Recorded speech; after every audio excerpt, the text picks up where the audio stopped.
In today's video, I'm going to teach you how to see activities in Google Meet.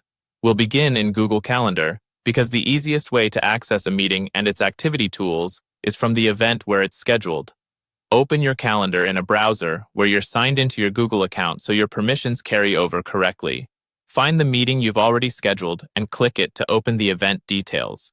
This view confirms the date, time, and the Meet link associated with the event.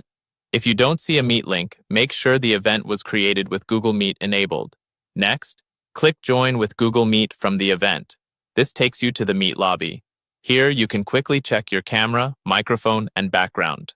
Adjust these now so you're ready to focus on activities once you're inside the meeting.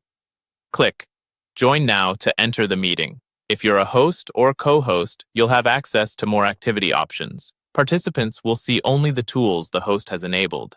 If something seems missing, it may be due to your role or your Google Workspace edition. Once you're in, look for meeting tools in the Meet interface. Depending on your layout and updates, this appears along the bottom or on the right side. It's the central hub for everything related to activities during the call. Open Meeting Tools to see the available options. From here, you can access features like polls to gather quick feedback, Q&A to collect and organize questions, breakout rooms to split participants into smaller groups, and recording or transcripts if your organization allows them. You may also see attendance tracking and whiteboarding, which help you review participation and collaborate visually. Click the specific tool you want to use or review. For example, choose polls to view existing polls, launch new ones, or check results as they come in. Open Q&A to see submitted questions, moderate them, and mark answers. If you're using attendance, you can view or download the report after the session, depending on your plan and settings. With recording and transcripts, remember that participants are typically notified, and files are saved to the meeting organizer's drive or shared folder according to your admin settings.